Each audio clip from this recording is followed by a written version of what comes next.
Herkese merhaba. Bugün Kerem'siz bir vlog izleyeceksiniz. Bugün çok güzel bir gün geçireceğiz. Kerem'in annesi ve Kerem'in ilkokuldaki öğretmeniyle birlikte olacağız ve sonu da sürprizle bitecek. Bizle birlikte olun. Bence çok heyecanlı bir vlog olacak ve çok farklı bir vlog olacak.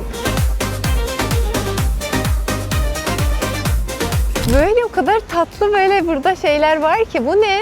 Churros Park yazmış. Çikolatalı bir şey. O da mini burger. Çok merak ettim. Çok da acıktım. Ben sabahtan beri hiçbir şey yemedim. Dedim orada beraber yeriz. Bayağı da acıkmışım. Şimdi arabayı burada Galata Port'ta park ettik. Tramvayla gitmemiz gerekiyor. Çünkü oralarda gittiğimiz yerlerde hiç park yeri de bulunmadı. Bugün hava o kadar güzel ki gerçekten ben bu havalara bayılıyorum. Böyle ufaktan serin, rüzgarlı ve her yer yeşil. Biraz sonbahar vibe'ında bir hava ama yazın ortasındayız tabii ki. Gerçekten o kadar güzel yerler ki ben niye daha önce çok buraya gelmedim diye kendimi çok sorguladım şu an. Buraya tatil için gelen insanlar çok eğlenir bence. Burada yaşamak biraz zor ama tatil için çok güzel yerleri var. Denize, her yer deniz, her yer böyle güzel kafeler, güzel restoranlar, çok güzel yerleri var. Güzel sokakları var ama dediğim gibi hani gelip yaşadığınız zaman biraz iş farklı oluyor. Hani işiniz, gücünüz, her gün gidip gezip dolaşamıyorsunuz.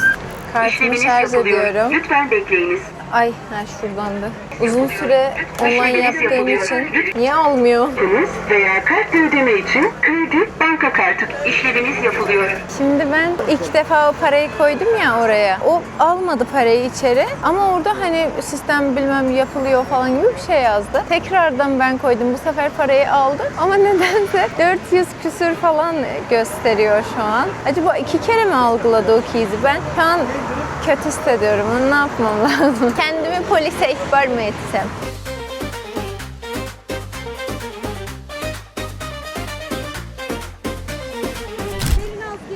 Merhaba. Merhaba. Elif öğretmen Kerem'in. Nasıl? İyiyim. Sen nasılsın? Teşekkür ederim. Sağ olun. güzel. Teşekkür ederim. Siz de öyle. Sana önce İstanbul, Sultanahmet, Ayasofya, hani bizim bu en meşhur yer Eminönü dediği zaman aklımıza ilk Sultanahmet, Ayasofya gelir. Önce Evet. dedik ki buradan başlayalım, Perinaz'a buraları bir gösterelim. Olur. Ayasofya yine yapım aşamasında kapalıymış değil mi Elifciğim? İbadete kapalıymış. Zaten içeride girmeyelim dedik. Tamam. Sonra çok zaman kaybedebiliriz. Kerem Alp'le de buluşacağız ya. Evet. Burası da Sultanahmet. Sen buraları vlog olarak çekersin Perinaz. Tamam. Çok güzel gerçekten. Hava da bugün tam ben sevdiğim hava. Ama çok biraz rüzgarlı, rüzgarlı çok ama rüzgarlı. serin yani. Sıcak değil. Evet, burası Ayasofya. İçeri girmeyeceğiz şu an ama gerçekten buradan bakınca da harika gözüküyor. Tam karşımızda da Sultanahmet Camisi. Muhteşem gözüküyor gerçekten. İçlerini merak ediyorum ama şu an girmeyeceğiz. Başka bir İnşallah zaman sonra belki gireriz. oralara da gideriz. Eminönü Sirkeci denilince akla Sultanahmet, Ayasofya geliyor. Elif'in Perinaz'ı ilk yarışmada gördüğümde zaten Evet. bayılmıştım. Ama biz yarışmayı 2 ay sonra izledik. 2 ay sonraydı herhalde değil mi? Bize Evet, öyle evet, sunuldu. yani 3 Ama ay Kerem falan. Alp yarışmanın 2. 3. günü çok hızlı bir şekilde bana dedi ki anne inanır mısın? Hiç bu kadar kısa zamanda bekleyemiyordum ama aradığımı buldum galiba dedi. Ben de şok geçirdim. Ondan sonra işte Perinaz hayatımıza öyle girdi açıkçası. Zaten sen biliyorsun. Teşekkür Seni de ederim. aşama hep soruyordu. Biz Ha. zaten hep konuşuyoruz. İzliyor Farklı muydunuz olduğunu size? çok duydum. Aa, Evet, çok farklıydı ve hala Hanımefendi. teşekkür ederim. Çok sağ olun. Duyumlarımız böyle. prenses. Çok sağ olun. Çok güzel. Sonra hayatımıza girdi. Kerem'in bir tanesi, benim de bir tanem, Elif'in de bir tanesi. Teşekkür ederim. Sağ olun. Sen ilk gördüğünde ne hissettin? Kerem'i mi? Evet. Yani ben gerçekten bunu söylediğimde biraz inanılır değil ama ben gerçekten ilk bakışta zaten Kerem'i sevdim. O yüzden de zaten favoride de her şeyde de ilk bakışta direkt seçtim ve çok emindim. Biraz zoru severim ama zor bir insan olduğunu da ilk bakışta anlamıştım. Biz de seyirci olarak biliyor musun? İlk gözlerinizdeki teması gördük.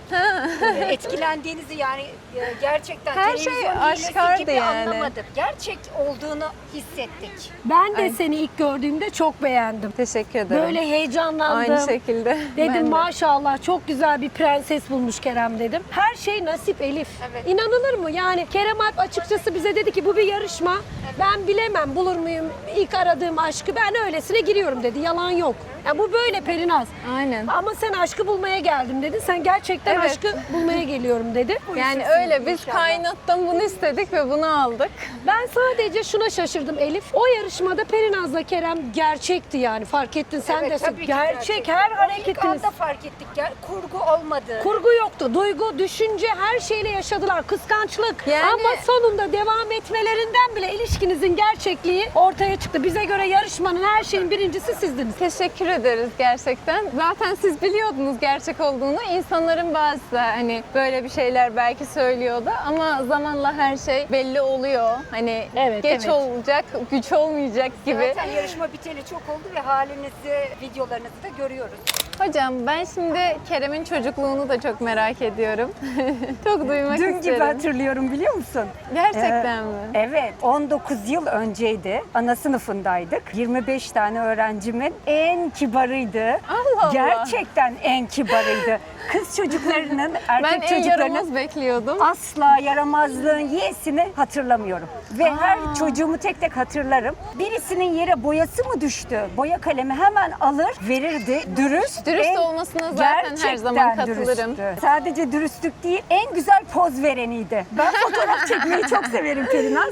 Gerçekten çok severim fotoğraf çekmeyi. Gerçekten çok güzel poz verirdi. Sadece gülümserken biraz yapmacık olurdu. Derdim ki böyle biraz daha doğal Kerem, biraz daha, ama diğer çocuklar, özellikle erkekler biraz değişik poz verirdi. Ama Aynen. Kerem çok düzgün poz verirdi.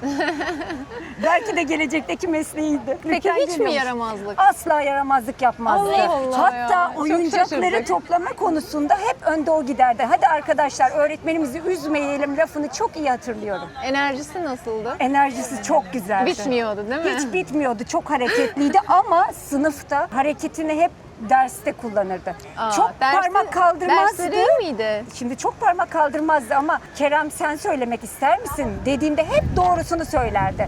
Mesela her zaman tekerlemeleri ilk o öğrenirdi. Ritmik şeyleri. Evet. Ritmik ama matematik konusu değil. Gerçekten çok severdim. Hiç unutamadığım öğrencilerden biri.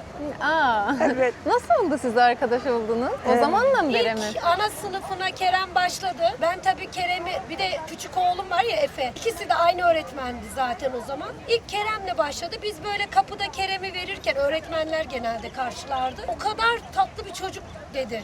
O zaman Elif bana dedi ki böyle bir naiflik, böyle bir güzel çocuk yetiştirdiğiniz için teşekkür ederim Gürcan Hanım dedi. Ya. Hatırlıyorum bunu söylediğimi. Herkese de söylemem. Evet. Yılda bir iki tane öğrencim çıkar böyle. Ama en başta arkadaşlık kurmayız. Evet. Bir sene geçti. Kerem mezun oldu. Biz ondan sonra fotoğraf çekimlerine başladık birlikte. Baktık ki aynı ortak alanlarımız var. Paylaşımımız Ve var. 19 yıldır ayrılmadık. Ya çok iyi ya. Çok Aynı sevdim zamanda böyle bir Efe'nin de arkadaşlık. öğretmeni. İkisi de çok farklı. Ve ben kolay kolay arkadaşlık edinebilen biri değilim.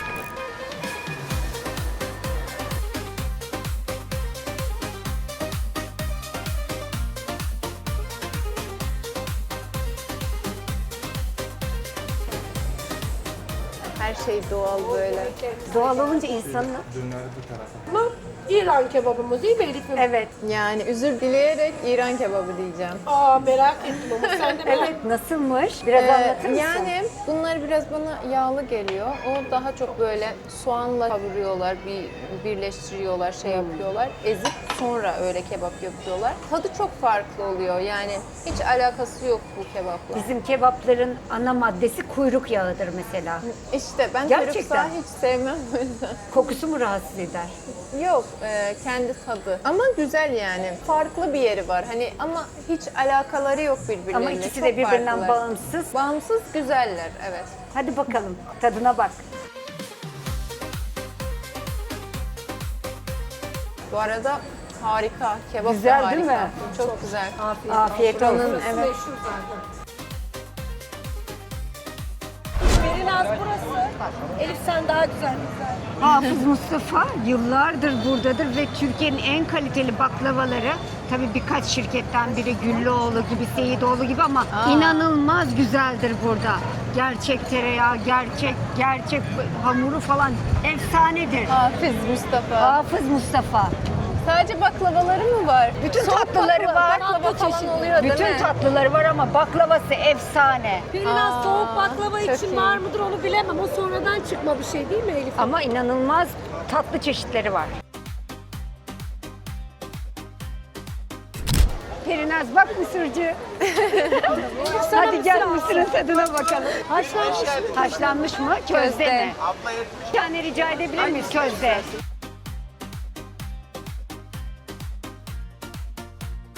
Teşekkürler. Şunu anlatacağım. Bizde mısırın üstüne ekşi limon sıkıyorlar. Bir de tuz ve gerçekten ayranla. ekşi seviyorsunuz. Ekşi İranlılar. Evet. Ve ayranla böyle gazlı ayranlarla içiyorlar. Bizde sadece tuz döküyorlar. Ama limonla da bir kere deneyin. Çok güzel oluyor. Bir kere Aslında- ben Kerem'e denettim. Biz de suda haşlarken içine şeker koyarız. Şimdi Kerem'e denetiyorsun ya, Kerem Türk kültürüyle, sen İran kültürüyle yetiştin. Kerem diyor mu mesela ama bizde daha güzel böyle sade diyor mu, yoksa sizinkinde Bak benim? ilk başlarda diyordu ki hani tadı bir tuhaf, yeni bir tat ama güzel diyordu. Ama şu an gayet alışmış. Yani şu an İran yemekleri yaptığımda diyor ki ben bunu çok beğendim, bravo bravo. Bundan yap diyor falan. Oo, iyi güzel. Zaten Kerem değişik lezzetleri çok sever. Şu an burada üçümüz 300 TL limitiyle Mısır Çarşısı'ndan bir şeyler alacağız. Hani hangisi Kerem'in daha çok sevdiği bir şey olursa o kazanacak. Kerem Alp'in sevdiği bir şey almak istiyorum ama Kerem zaten hiçbir şey seçmez. Limitim olduğu için şimdi bana belirli bir limit verdiler. En fazla maksimum 300 liraya kadar. Şundan azıcık, bir de şundan. En sevdiği, ben öyle düşündüm. Kadayıflı ve bademli. Evet. Kerem Alp'in bunları sevdiğini tahmin ediyorum. Bakalım en çok da benimkini sevecek, beğenecek. İkisi yeterli mi? Yeterli.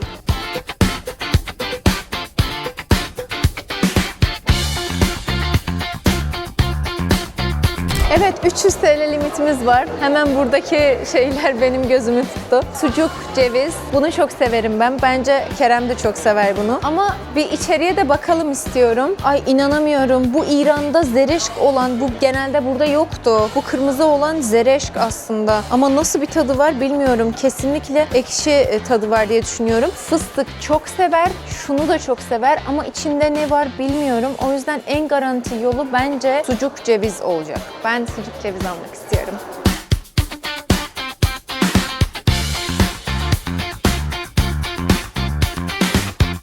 Evet sıra bende. Şimdi Kerem'in en sevdiği şeyi almaya çalışacağım. Otantik, organik. Kendi en sevdiğim şeyi alıp geleceğim. İncirlerin içinde ceviz oluyor ya. Yok ama. İncirin içinde ceviz oluyor ya, onlardan bakıyorum. Yok maalesef. İncirlerin içinde ceviz oluyor ya. Yuvarlak. Çok fena durumdayım. 5 dakikam geçti. Heh, burada var. Şundan biraz alabilir miyim? Şu üründen. 5-6 tane yeter. Aynıysa şundan karışık olabilir mi? Bir de bundan. Burada. Bakalım hangimizinkini beğenecek. Bakalım. Bence Perinaz'ınkine. Koşturdun ama. Çok aradım. Çünkü bulamadım. Merak ettim. Çok organik aradım. Çok iddialıyım ama. Bir tarafta Şimdi de öğretmeni. Kerem'i heyecanla bekliyorum. Bakalım. Evet.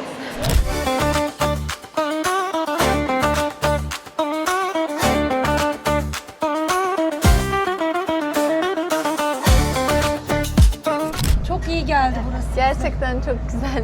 Bu kadar burada kış olacağını ben bilmiyordum. Ben bir şey sormak istiyordum. Hani insanlar çok merak ediyor. Sizi sadece programda bir bölüm gördüler. Mesela diyordular ki sizin ilişkinizi, aranızdaki o konuşmayı falan çok merak ediyordular. Siz aslında göründüğünüzden çok böyle daha nazik, çok böyle güzel ve gerçekten mesela bizim bir sorunumuz olduğunda böyle yardımcı oluyorsunuz falan ve insanlar bunu bilmiyor. Ben azıcık olsun bunlardan bahsetmek istiyorum. Hani sizle aramızdaki ilişkimiz nasıl yürüyor onun adına. Ben genelde Kerem'in bir huyundan çok oluyorum ya, size de söylüyorum. Çok kıskanç diye falan. Evet, kıskanç. O konularda mesela biraz konuşmanızı istiyorum. Siz genelde nasıl tepki veriyorsunuz, ne diyorsunuz? Ben bir kere Perinaz'a hiç kıyamıyorum. Eğer fanlar bunu soruyorsa benim sana karşı değil mi? Kerem'i mi çok tutuyorum, Evet, seni mi? aynen. Asla, ben her zaman senin yanındayım. Çünkü Ve gerçekten de öyle. Perinaz'a Gerçekten öyle. hiç kıyamıyorum. Gerçekten benim bir evladım. Çünkü Kerem çok sevdiği için ben de çok seviyorum zaten Perinaz'ı. Kerem ona kızdığı, kırdığı zaman içim yanıyor. Kerem yani seni kırdığı zaman gerçekten o gün o 2-3 saat nasıl geçiyor bilmiyorum. Hep istiyorum ki seni kırmasın, seni hani kıskanmasın ama elinde değil, o da kıskanıyor işte biraz. Zaten sizin bütün tartışmalarınız kıskanmaktan çıkıyor. Ama beni Perinaz aradığı zaman ben her zaman Perinaz'ın yanındayım. Kerem'e de kızıyorum hatta. Diyorum ki ben çok açık bir kapalı bir kadın değilim ki, değil mi Elif? Ben zaten hani açık rahat bir kadınım. Bu kadar Perinaz'ı kıskanma ama tabii o da genç olduğu için normal değil mi kıskanması da? O kadar olacak. Bana diyor ki her seferinde bunlar gittikçe çözülecek falan, merak etme. Erkekler hepsi aynı diyor. O yüzden ben her seferinde gerçekten aradığımda içim açılıyor yani. Ama öyle daha da farkındaysan yarışmadaki Kerem'le şimdi Kerem arasında dağlar Çok var. fark Daha var da iyi gerçekten. olacak. Kerem'in bir özelliği, yani yıllardır tanıdığım için söyleyebilirim. Ani çıkışları olur. Senden ricam mesela onu daha anlayışla karşılaman. Zaten Onda sen ben de biliyorsundur. üstüne, evet. Hani üstüne gitmeyip biraz daha anlayış, sakinleşmesini beklemek. Başka da hiçbir kötü özelliğini ben Evet, bilmem. gerçekten. Annesinden de duymadım. Sinirlendiği zaman Perinaz biraz saçmalayabiliyor. Üstüne gelip konuşuyor ediyor ama o 2 dakika 3 dakika. Sen orada Aynen. konuşmasan hani sen de bazen işte ilk zamanlarda şimdi yapmıyorsun. Fevri davranıp bana ne Aynen. gidiyorum geliyorum. Aynen. Onu daha da çok tetikliyordun değil mi Elif'im? Evet. Ama o sinirli çıkışlarında biraz sussan o zaten sakinleşip gelip yanağını sıkar. Evet, hep öyle yapıyor. Ben biliyorum, o yüzden sana başında onu demek istiyordum. Mesela Perinaz onu hiç başta anlamıyordu Elif. Aynen. Şimdi onu anla. Tanıma süreci işte. Tabii o kadar güzel yönetiyor ki Kerem bir şeye kızdığı zaman susuyor Perinaz. Ben de bakıyorum maşallah büyük bir sabırla. Susuyor. O siniri geçince zaten geliyor, tosunum diyor, seviyor. Zaten çok tatlı, baksanıza. Benim ablam diyor ki evlilikte ya da böyle ilişkide ilk 2 senede o kadar çatışma, o kadar kavga, gürültü şey olur ki. Çünkü hiç tanımadığın, kültürü seninle farkı olan, başka ailede büyüyen birisini hayatına almışsın. Öyle olur. Ama 2 senede diyor kontrol etmezsen boşanmaya kadar gider. 2 seneden sonra artık daha kolaylaşır. Sen onu tanıyorsun, o seni, hani birbirlerinizin sınırlarınızı, kırmızı çizgilerinizi biliyorsunuz falan. O yüzden daha kolaylaşır. Aslında tecrübe ederek birbirinizi daha yakından tanımış oluyorsunuz. Çok güzel gidiyor bence her şey.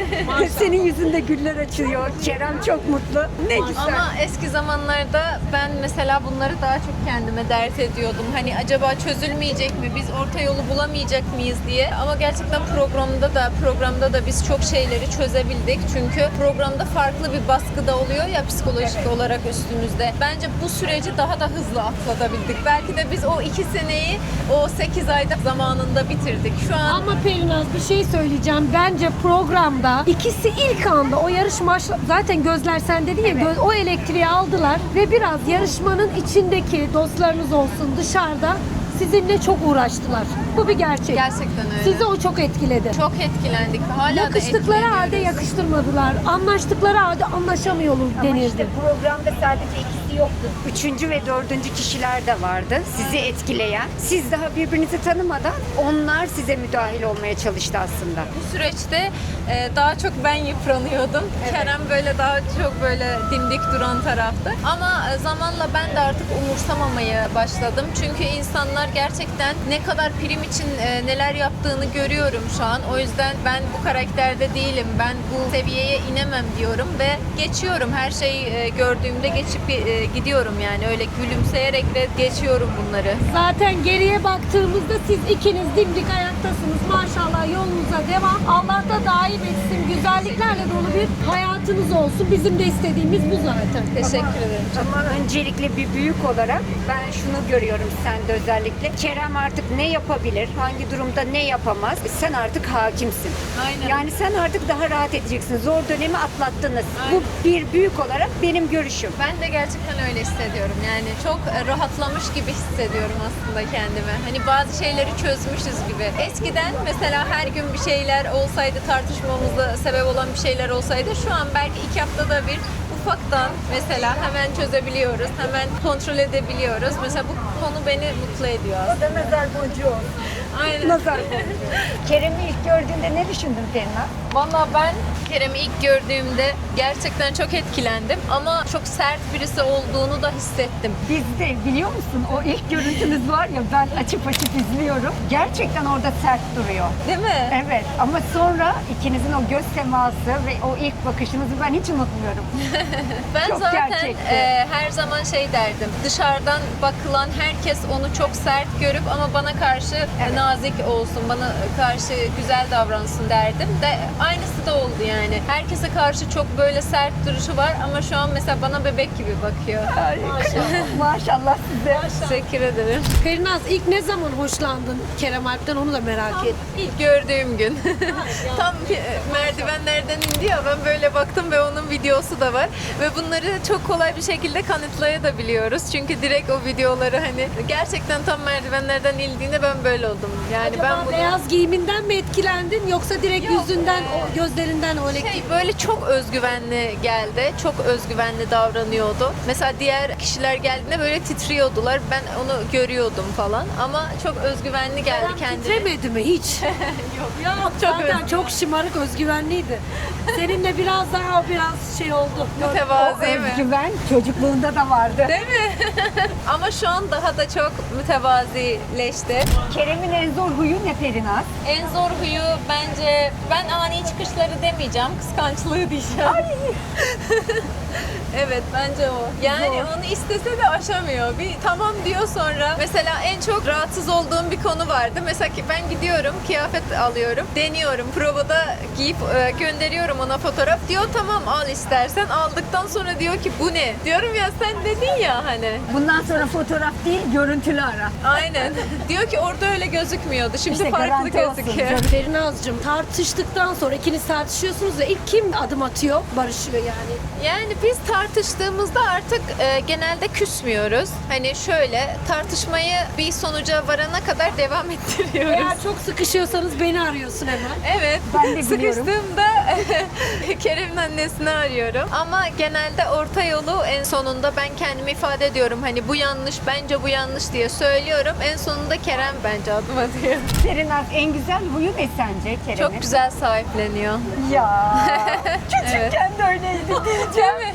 Güleceksin gerçekten. Nasıl? Neyi sahipleniyordu? Gerçekten bir işi Kalemini falan. sahiplenirdi, kalem kutusunu sahiplenirdi, kitabı herkesin her yerde olurdu ama Kerem'in hep bildiği yerde olurdu. Çok düzenliydi. Evet, şu anda da Sahiplenme öyle huyu gerçekten. belki de öyle başladı. Bir de kıvır kıvır saçları vardı böyle. Yemin ediyorum o kadar tatlı kıvırcıktı ki anlatamam. Avrupalılara benziyordu değil mi? Çok kıvırcık ama saçları sonra vardı. kısacık kestirmiştin. Evet, çok kısa. O zaman düzleşmiştin. Ben şimdi şunu merak ediyorum. Benim son sorum Perinaz. Programdaki Kerem'le şimdiki Kerem arasında fark var mı? Aşırı derecede fark var. Bunu sadece ben değil, herkes, gören herkes zaten anlıyor. Çok uyumsallaşmış, mütevazileşmiş. Her zaman zaten sahiplenme huyu vardı. Şu anda sinirini daha güzel kontrol ediyor. Böyle bir anda bir şeye parlayıp, yani o parlama huyu vardı ya, mesela o bayağı törpülenmiş aslında. Ben onu çok hissediyorum. Yani şunu diyebilir miyiz? Perinaz aslan terbiyecisi. Sen bir kükreyen aslanı nasıl bu kadar terbiye... Bir aslandan ne olmasını kedi olmasın. Kedi mi yaptın sen benim oğlum? Yok, kedi yapmadım. Yine de aynı şekilde aslan. Ben de aslanın. Sen de dişi aslan. Aynen, ben de dişi Ben de aslan. anne aslan Elif.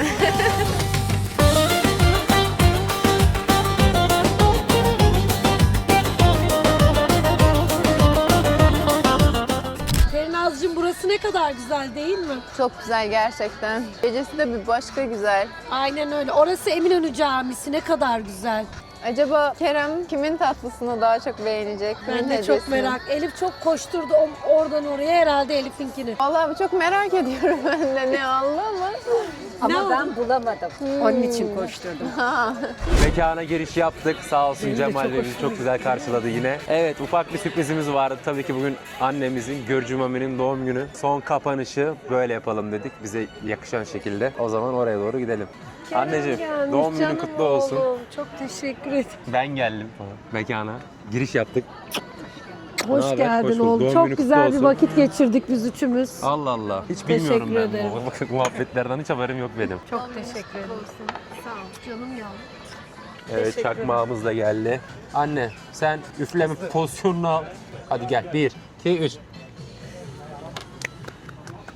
Doğum günün kutlu olsun tekrardan. Teşekkür ederiz. Görcü Mami. Gel bakalım sen. Ne Perinaz, yaptın bakayım üçümüz. bütün gün? Arkamdan mı Perinaz. konuştun? Ne yaptın? Bütün gün ne salladınız arkamdan? Tüm yol kulaklarım çınladı. Daha yeni çınlamaları dindi çünkü Kerem geldim şu an. Cemal ve emekleri için çok teşekkürler. Seni de göstermek Çok istiyoruz. teşekkürler Cemal Bey, Ey sağ olun. kıymetli insan, seni de göstermek istiyoruz. Cemal Bey, Teşekkür ediyorum. biz daha önce buraya geldik. Vay, nasıl Tekrardan çıktı? Çok geldik merak çünkü inanılmaz ettim. bir yer, Hadi inanılmaz bir bakalım. işletme. Hoş bulduk. Bu saç Yavaştan yakışmış. kapanışa doğru geçiyoruz. İyi. Şimdi şöyle bir şey var. Benim için bir tatlı almışlar. Bugün challenge yapmışlar kendi aralarında. Ve de 300 Limiti TL. vardı, evet, He, 300 TL limitle bana 5 dakikada galiba 5 dakika maksimum vakitle bir şeyler almışlar Mısır Çarşısı'ndan ve kendi aralarında bakalım Kerem kimin tatlısını, kimin yiyeceğini, kimin aldığını daha çok beğenecek diye. Şimdi ne yapalım? Gözümü bağlatalım öncelikle bence. O zaman şimdi tadım testine geçiyoruz ve anneme de hediyesini takdim ediyoruz yavaştan. Evet, şimdi gözlerim bağlandı. Merakla bekliyorum. Bakalım kim kazanacak bugün? Elif hocam mı, annem mi yoksa canımın içi Perinaz mı kazanacak? Bakalım göreceğiz. Merakla bekliyorum. İlk lezzet kimden geliyor? Bayılırım. Ama bir tat beni biraz şey yaptı. Dur bakayım.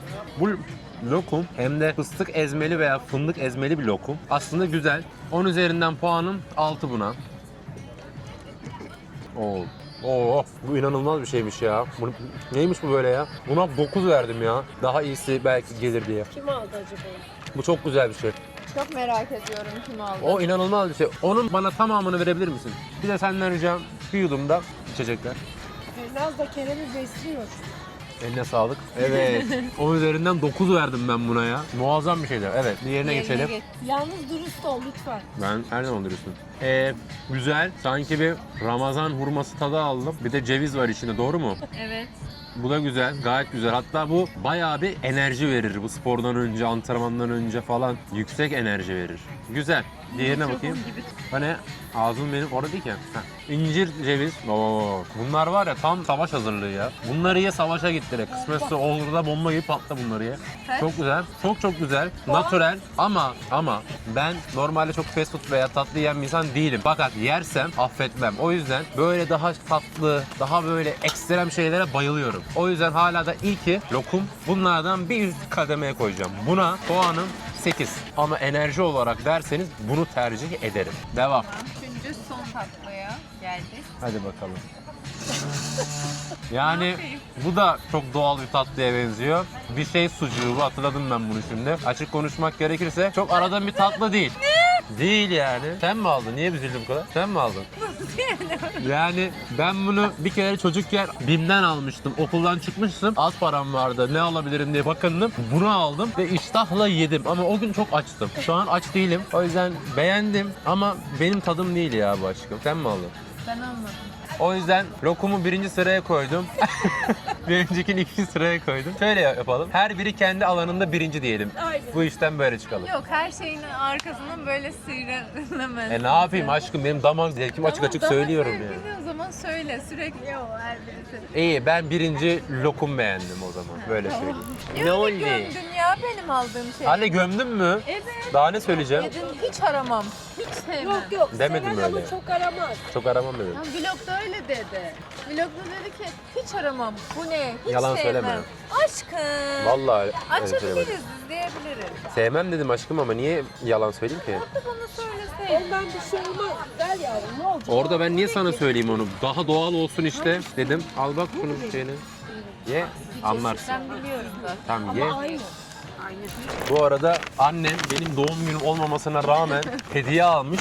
Neyden kaynaklı bu da? Ben dün sabah formatı attım. Biz böyle bir şeyler çekeceğiz diye program yazdım. Programda da ufaktan bir kelime kayması veya yanlış anlaşılabilecek bir durum olmuş. Hediyeyi sanki bana alın demişim gibi algılanmış.